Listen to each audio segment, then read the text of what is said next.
এটার মধ্যে মাংস কতটা দেখো, কতটা মাংস দিয়েছে এটার মধ্যে দেখো। এই যে মানে মাংস খেয়ে শেষ করার মতো এত বেশি মাংস দিছে, যে এত বেশি মাংস দিছে। এইপরে মাংসের কালারটা দেখো এরা লাল করে ফেলে, মানে ফুড কালার দিয়ে। এই যে এটাও লাল করে ফেলছে। মানে এক কথায় এদের খাবারের মানগুলো যে এত ভালো পাকিস্তানে, সত্যি কথা। হ্যালো এভরিওয়ান, আসসালামু আলাইকুম। সবাই কেমন আছো? আশা করি অনেক ভালো আছো। আজকে পাকিস্তানের বিরিয়ানি খাবো, মজার বিরিয়ানি, আর তোমাদের সামনে দেখাবো। চলো, আজকে পাকিস্তানের সুন্দর একটা বিরিয়ানি আজকে বাসা থেকে আনা হয়েছে, বাইরে থেকে। বাইরে থেকে নিয়ে আসলাম আজকে আমার লাঞ্চের জন্য, বিকজ আজকে আমার লাঞ্চ আমি বাড়িতে করিনি। আজকে আমি লাঞ্চ বাইরে করবো ভাবলাম, তো বাইরে দোকানে করবো সেটা খুব একটা ভালো লাগতেছিল না, তাই ভাবলাম যে বাড়িতেই নিয়ে আসি। তো বাড়িতেই লাঞ্চ আজকে নিয়ে এলাম, ভাবলাম যে একটু ট্রাই করে দেখি তোমাদের কেমন লাগবে। তোমরা কিন্তু অবশ্যই কমেন্ট সেকশনে জানিয়ে দিবা। আমি একটু খাওয়ার ট্রাই করতেছি। হ্যাঁ, এই দেখো, এই যে রোদে ভিডিও করতে দেখতে পাচ্ছি না কিছু, চলো কই বাত নেই।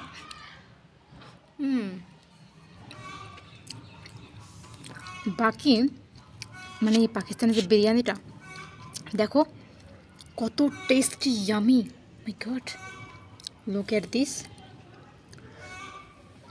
তোমাদেরকে দেখাচ্ছে জাস্ট আমি এটার মধ্যে মাংস কতটা দেখো, কতটা মাংস দিয়েছে এটার মধ্যে দেখো। এই যে মানে মাংস খেয়ে শেষ করার মতো এত বেশি মাংস দিছে, যে এত বেশি মাংস দিছে। এইপরে মাংসের কালারটা দেখো এরা লাল করে ফেলে, মানে ফুড কালার দিয়ে। এই যে এটাও লাল করে ফেলছে। মানে এক কথায় এদের খাবারের মানগুলো যে এত ভালো পাকিস্তানে, সত্যি কথা, মানে সেটা আনবিলিভেবল একটা ব্যাপার। এদিকে আমি সঙ্গে রেদা আনিনি, কারণ যে রেদা বলে না ওটাকে ভালো লাগে না আমার খেতে, তো আমি ওটা এবার আনিনি। বসে রেদা আমি খাবো না, আমি জাস্ট ফুডটাই নিব, রাইসটাই নিব, সঙ্গে চিকেনটা তো আমার ভীষণ পরিমাণে ফেভারিট।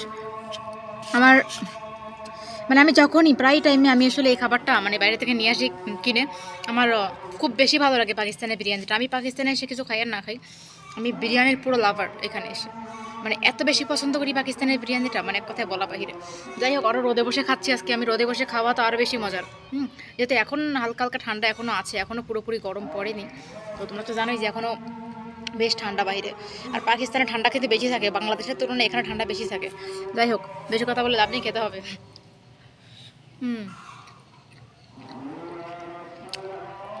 আমার কাছে অসাম লাগছে। এখন তোমরা যারা যারা খেতে পারবা, তোমরা তারা তারা বুঝতে পারবা যে আসলে সত্যি এটা অনেক মজা। দেখো, বিসমিল্লাহ। আমি পাকিস্তানে এসে অনেক ডিশ ট্রাই করলাম, তোমাদেরকে দেখাইছিলাম যে হ্যাঁ অনেক ডিশ আমি ট্রাই করছি, বাট আমার কাছে বেস্ট লাগে পাকিস্তানের বিরিয়ানি। দেখো মাংসটা দেখো, একবার মাংসটা তোমরা ফলো করো, দেখো ক্লোজলি দেখো মাংসটাই, দেখো মাংসটার কালার দেখছো, দেখো এটা এমনভাবে প্রথমে এরা ফ্রাই করে, মানে এটা এমন সুন্দরভাবে ফ্রাই করে, মানে এটা বোঝাই যাবে না এটা রান্না করছে বিরিয়ানির মধ্যে দিয়ে পরে আবার, মানে এটা এত সুন্দর একটা ফ্রাই, এটা মানে টোটালি তেল ভাসতেছে উপর দিয়ে, দেখো ওয়াইলি।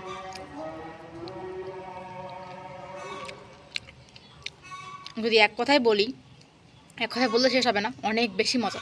বাই দ্য ওয়ে, আমি কিন্তু নখে কখনো নেল পালিশ ইউজ করি না।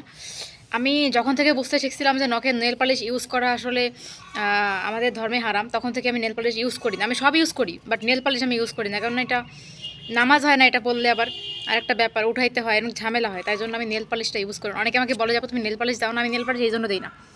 তো আমি জানি না আমার এই গুণটা আপনাদের ভালো লাগবে না খারাপ লাগে, বাট আমি নেল পালিশ ইউজ করি না, যেহেতু আমি মুসলিম, তো আমাদের হচ্ছে যে নামাজ পড়া যায় না নেল পালিশ থাকলে, এই জন্য আমি নেল পালিশটা অ্যাভয়েড করি।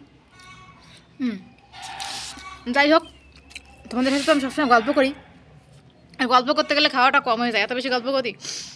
তো আজকে কী হয়েছে, এই বিরিয়ানির প্যাকেটটার দাম হচ্ছে 300 টাকা। আমি তোমাদেরকে বলে রাখি, এটা হচ্ছে ফুল প্যাকেট, যদিও ফুলটা আমি খেতে পারবো না, এটা 300 টাকা আমি খাবো। আর প্লাস ছোটো যারা আছে বাড়িতে, আমার ছোটো একটা আছে, আমার নর্মাল ছোটো, ওকে দিয়ে দেবো, তো পুরোটা আমি খেতে পারবো না। আর সবার জন্য আজকে বাড়িতে রুটি হয়েছে, তো আমার জন্য আজকে আমি ভাত রান্না করতে পারিনি, যেহেতু আমি রুটি খেতে পারবো না, তো আমার জন্য বাইরে থেকে অর্ডার করা হয়েছে। নর্মালি আমি লাঞ্চ টাইমটা বাইরেই করি, নর্মালি সপ্তাহে 3 থেকে 4 বার বাইরেই করি।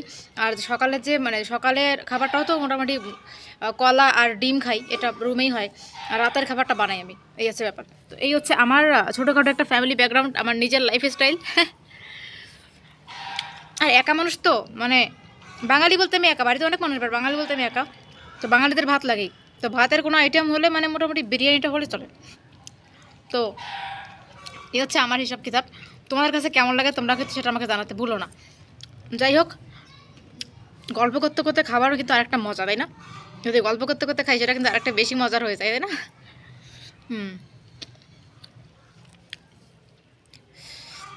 সত্যি কথা বলতে আমার কাছে অসম্ভব ভালো লাগছে, অসম্ভব। যাই হোক বন্ধুরা, আমি বিরিয়ানি খেতে থাকি। তোমাদের কাছে কেমন লাগে জানাই দিবা। তোমরা কারা কারা পাকিস্তানি বিরিয়ানি বাংলাদেশে ট্রাই করছো আর কারা কারা ট্রাই করতে চাও কমেন্ট করে জানাবো। যারা যারা ট্রাই করতে চাও পাকিস্তানি বিরিয়ানি, ডেফিনেটলি পাকিস্তানে চলে আসবে, ট্রাই করে চলে যাও। Thank you.